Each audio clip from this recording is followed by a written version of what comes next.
This is Betty from Betty's Harvest Right Freeze Dryers group on Facebook. I had promised someone to make a little video showing how to pull a vacuum on the freeze dryer at the beginning of the cycle so that the door is vacuum sealed and the unit is less likely to have a problem when it finishes the freeze cycle and goes into the drying cycle for lack of a vacuum. So this way we can be assured that, or hopefully assured that it would pull a vacuum when it does go into the dry cycle. Now this is not a good option if you have liquids or a semi-liquid inside your unit and it's not frozen. Your food would need to be pre-frozen for the liquid not to work its way down into the pump by pulling a vacuum when it's still in its liquid form. So what you do is you pre-cool your freeze dryer if you're putting in pre-frozen food. And my freeze dryer ran for about an hour and 15 minutes before I inserted my trays of pre-frozen food. The cycle you can see is showing that it has 7 hours remaining of freeze time because I had the hour. It's been now an hour and 25 minutes since it started. But what I'm going to do is, of course, you confirm that your drain valve is closed here on the side, as you always do when you start a cycle.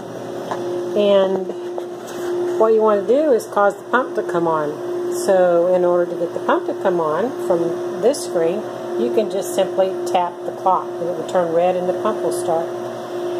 Then it pulls a vacuum.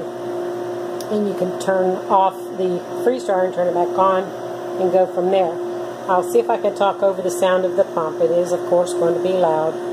But you tap the clock, the pump starts. Now my freeze dryer, it's over a year old, so I'm going to have to put some pressure on the door to get that sealed. See how the door is pressing up against the gasket, causing this darker color ring around the door seal.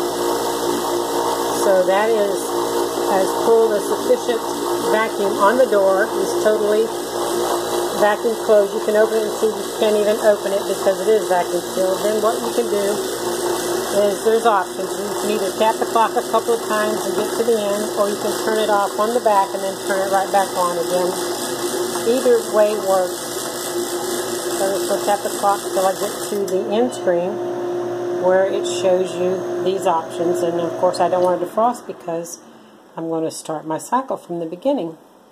I want to do a customized cycle, and this is what I started with in the beginning. My food was totally pre-frozen in a sub-zero freezer, so I'm going to reduce my time of freeze to 8 hours. I do want the 10-hour dry time for the final dry cycle because I have all fruit in the freeze dryer. So what we want to do is tap Start Custom, and when you do that, you automatically get the countdown screen for the time, and on the newer machines you'll even get to see the temperature. For whatever reason, Harvest Right chose not to allow the temperature to show on the freeze dryers that were built a year ago, and now you're going to see the countdown time. That's because I tapped that Start Custom. You can modify this at this time if you wanted to, but that's all there is to pulling the vacuum. That's what we call it, pulling the vacuum prior to the full cycle starting. Now, instead of tapping the clock, I could have just turned the unit off on the back side and turned it back on and started from the beginning as you know how to do.